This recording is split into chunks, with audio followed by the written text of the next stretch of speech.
Hi friends, welcome back to Ultimax gamer edits. So videos అయితే upload చేసి చాలా రోజులు అయితే అయిపోయింది. సబ్స్క్రైబర్స్ వ్యూస్ అయితే ఏవి రావట్లేదని ఒక 2 years క్రితం ఆపేసినట్టున్నాను.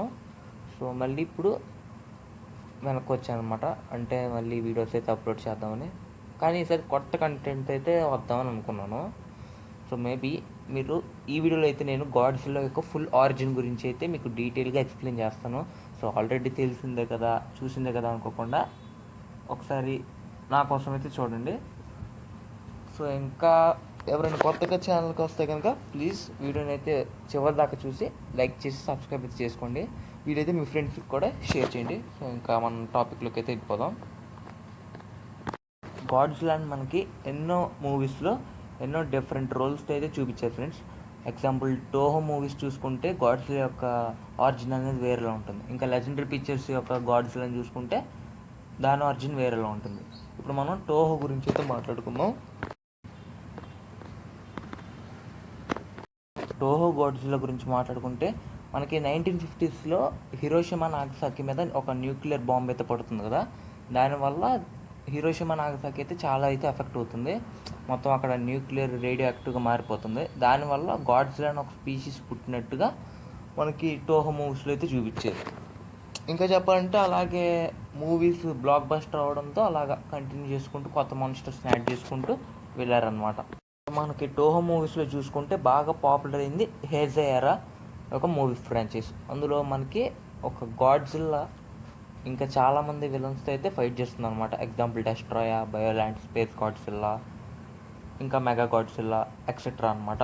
సో వీటిని అయితే బాగా అయితే చూపించారు. సో హేజయరా అనేది గాడ్జిల్లా వర్సెస్ డెస్ట్రాయా మూవీతో అయితే ఎండ్ అవుతుంది. ఇంకా మనం లెజెండరీ గాడ్జిల్లా గురించి ఇప్పుడు మాట్లాడుకుందాం. లెజెండరీ గాడ్జిల్లా యొక్క ఆరిజిన్ అనేది డిఫరెంట్గా ఉంటుంది ఫ్రెండ్స్. మనకి టోహో మూవీస్ ఎలా చూపించారు, గాడ్జిల్లా న్యూక్లియర్ రేడియేషన్ వల్ల అయితే పుడుతుంది. కానీ లెజెండరీ పిక్చర్స్ వాళ్ళు గాడ్జిల్లాని ఎన్నో కోట్ల ఏళ్ళ క్రితం నివసిస్తున్న ఒక లివింగ్ బీయింగ్ అయితే చూపించారు. అంటే డైనోసార్స్ కాలం కన్నా ముందు నుంచి అనమాట. సో మనకి లెజెండరీ పిక్చర్స్ వాళ్ళు గాడ్జిల్లాని ఎలా చూపించారంటే ఒక యాన్షియంట్ క్రియేచర్గా అయితే చూపించారు. ఇంకా చూసుకుంటే మనకి టోహో మూవీస్లో ఎక్కువ శాతం గాడ్జిల్లా డిస్ట్రక్షన్గానే ఉంటుంది. అంటే ఎప్పుడు అగ్రెసివ్ మోడ్లోనే ఉంటుంది.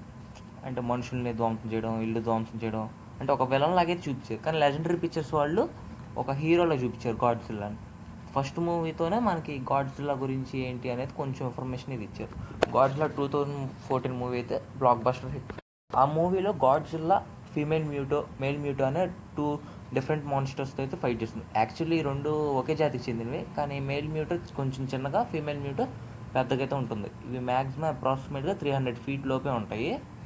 సో వీటిని అయితే గాడ్జిల్లా ఆ మూవీలో ఓడుస్తుంది. తర్వాత Godzilla King of Monsters, Godzilla versus Kong, ఇంకా Godzilla x Kong the New Empire, ఈ మూవీస్లో మనకి గాడ్జిల్లా అయితే వచ్చిందనమాట. సో రీసెంట్గా వచ్చిన మూవీస్లో అయితే గాడ్జిల్లా స్క్రీన్ టైం అయితే తక్కువగానే ఉంది. అంటే గాడ్జిల్లాని సైడ్ లైన్ అయితే చేశారు.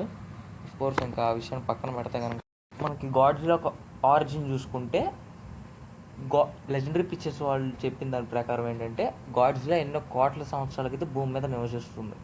దాంతోపాటు ఎన్నో మాన్స్టర్స్ కూడా నివసిస్తున్నాయి అన్నమాట.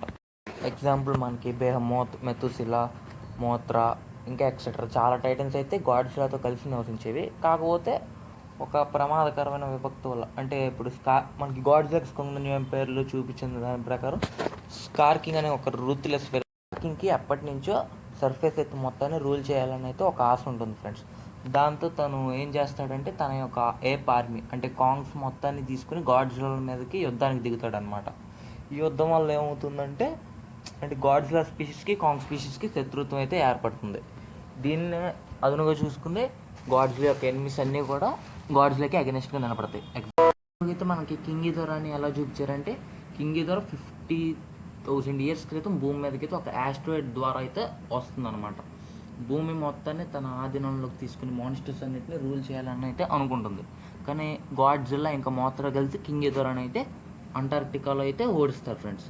అది ఇంకా మనకి క్లియర్గా అయితే చెప్పలేదు మూవీస్లో. అంటే అంటార్క్టికాలో కింగ్ గిదోరా అలా ఫ్రీజ్ అయింది అనేది మేబీ అందరూ అనుకునేది అదే నేను అనుకుంటున్నాను.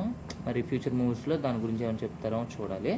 మెయిన్లీ చూసుకుంటే గాడ్జిల్లా స్పీషీస్ అయితే అంతమైపోయేది ఫస్ట్ రీజన్ మ్యూటోస్ వాళ్ళ ఫ్రెండ్స్. ఎందుకంటే మ్యూటోస్ తన సంతతిని ఉత్పత్తి చేసుకోవాలంటే ఏదో ఒక జీవి లోపల, అంటే తమ గుడ్లను పెట్టాలన్నమాట.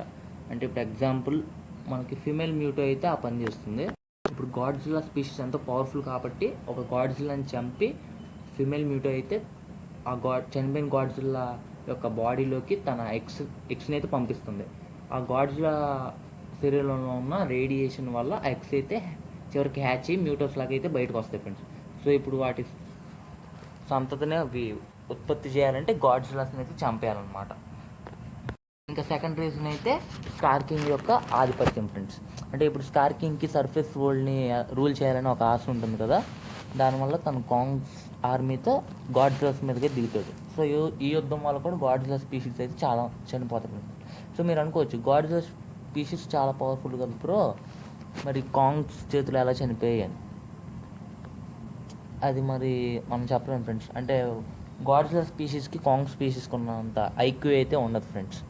సో అవి గుంపులుగా ఒక్కొక్క గాడ్జిల్లాని చంపుకుంటూ రావచ్చు. అంటే ఒంటరిగా దొరికిన గాడ్జిల్లాని ఒంటరిగా చంపుకోవడం అలాగనమాట. ఎందుకంటే కాంగ్స్కి ఐక్యూ ఉంటుంది కాబట్టి అవి వెపన్స్ని అయితే తయారు చేసుకోగలవు వాటికంటూ అవి. అంటే మనకి గాడ్జిల్లా వర్సెస్ కాంగ్లో చూపించిన గాడ్జిల్లా లాంటిది అనమాట. ఇంకా తర్వాత విషయానికి వచ్చేస్తే ప్రస్తుతం మనం లెజెండరీ నుంచి వస్తున్న మూవీస్లో చూసుకుంటే గాడ్జిల్లా అనేది ఎంతో ఏన్షియంట్ క్రియేచర్ కాబట్టి గాడ్జిల్లాకి అప్రాక్సిమేట్గా 400 మిలియన్ ఇయర్స్ యొక్క ఏజ్ అయితే ఉంటుంది ఫ్రెండ్స్. ఎందుకంటే గాడ్జిల్లా స్పీషీస్ డైనోసార్స్ కన్నా ముందు నుంచే కాబట్టి. అంటే ఇప్పుడు మనం చూస్తున్న గాడ్జిల్లా కూడా అప్రాక్సిమేట్గా అక్కడి నుంచి వచ్చింది కాబట్టి అంత ఏజ్ ఉంటుంది. So when compared to Toho movies మన లెజెండరీ పిక్చర్స్ యొక్క గాడ్జిల్లా అయితే చాలా పురాతనమైంది, ఇంకా పవర్ఫుల్ కూడా. ఎందుకంటే మనకి టోహోలో చూపించిన గాడ్జిల్లాస్ అన్నీ అయితే ఇప్పటికీ పవర్ఫుల్లే. ఎందుకంటే వాటిని బాగా చూపించారు. టోహో వాళ్ళు చూపించినంత బాగా లెజెండరీ పిక్చర్స్ వాళ్ళు గాడ్జిల్లాని చూపించలేదని కాదు, అంటే ఇంకా కొంచెం ఇంప్రూవ్ అవ్వాలి. అలాగంటే ఇప్పుడు టోహోకి గాడ్జిల్లా వల్ల ఒక గొప్ప పేరు వచ్చింది. ఇప్పుడు గాడ్జిల్లా వాళ్ళకి ఒక ఐకానిక్ క్యారెక్టర్ అనమాట. కానీ లెజెండరీ పిక్చర్స్ వాళ్ళు గాడ్జిల్లాని సైడ్ లైన్ చేసి కాంగ్ని మెయిన్గా పెడుతున్నారు. రీసెంట్గా వచ్చిన మూవీస్ మీరు చూసుకుంటే అలాగే వస్తాయి. రీసెంట్గానే కాదు, గాడ్జిల్లా మూవీ స్టార్టింగ్స్ నుంచి గాడ్జిల్లా 2014లో అయితే అప్రాక్సిమేట్గా గాడ్జిల్లా స్క్రీన్ టైం 9 minutes లోపు ఉంటుంది. అది స్టార్టింగ్ మూవీ కాబట్టి అంత తక్కువ చూపించారు అనుకోవచ్చు. కానీ మరి సెకండ్ మూవీ వచ్చిన గాడ్జిల్లా కింగ్ ఆఫ్ ద మాన్స్టర్స్లో కూడా తక్కువే ఉంది. అప్రాక్సిమేట్గా 10 minutes కూడా లేదు గాడ్జిల్లా స్క్రీన్ టైం.